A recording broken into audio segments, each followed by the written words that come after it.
the hovering hand is, you're probably too young or you're a female.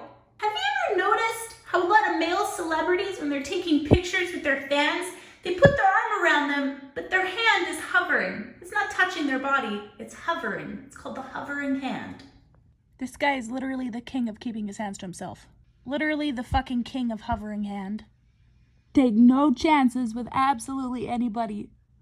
Jesus Christ. Even the Dolly Parton. Anyways, you get the point. Not really sure why I'm laughing. It's pretty sad that they feel like they have to do that. But why would men feel like they can't simply put their hand on a woman's back? Oh, could it have anything to do with false allegations, maybe? Men are so psychologically manipulated and gaslit in society that even that's a double cross for them, because on one hand, if they do that, if a girl's leaning in to take a picture and they don't touch her, it can be read as respectful. On the other hand, if they don't, it can also be looked at as lack of confidence, so they don't really know what to do. Oh, and you wonder, why don't men know how to act in society? Number 2, men are always expected to be in the mood. Now, before you laugh at me and be like, oh, how shitty it must be to be expected to always give the gift. Shut up, okay? That makes you sound desperate. It's a real thing. You don't get to minimize other people's issues just because you have a lack of it. I know that sounds rude, but I'm just saying it how it is. Okay? Now, therapists have actually shown that men over the age of 40, sex isn't really a priority anymore. And even men in their 30s and their 20s, work becomes precedence. All the other pressures that they put on men, as well as in relationships, if men are feeling disconnected to their partners, they don't really want to fuck all the time. And sometimes they will, just to avoid feeling like an asshole, because they feel like they should all the time. Number 3. And probably the most selfish. They always have to make the first move. Story time. I was laughing with a friend of mine the other day because he said that Bumble was kind of funny to him because women rarely talk to them. They give one-word answers, or they'll wait till like the last second for the timing to time out. For those that don't know what Bumble is, it's a dating app where you guys have to match each other and the woman has to message first.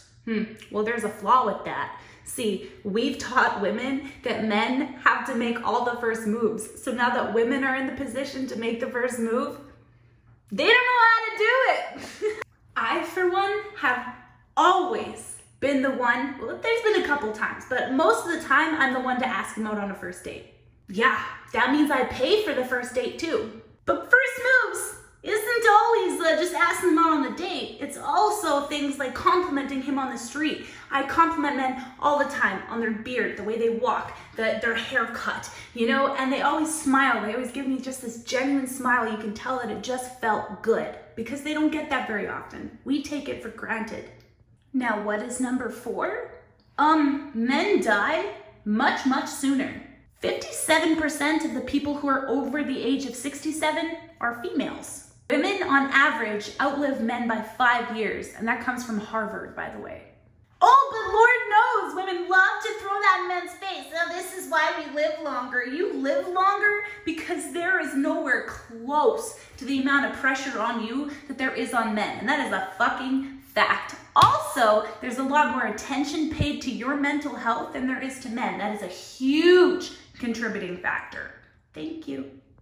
But number 5, men suck at emotions. And why do they suck at emotions? It's not because they don't have them, and so it's just this rare thing, so they don't know how to handle it. They have them, just like you and me have them, except society gaslights them into believing that they don't have them, and then if they exhibit their emotions, it's toxic masculinity. When in reality, toxic masculinity is created by the pressures that society places on men, and in return, their behaviors can become toxic due to that. Are people still responsible for their own actions? Absolutely. But as a society, I think we need to set back and look at, why is this happening? Because when an entire classroom fails a test, it's not the whole classroom that's to blame, it's the teacher. So if we're having a lot of men struggling with their feelings, maybe it's time to look at society and ask ourselves what we're doing to contribute to that.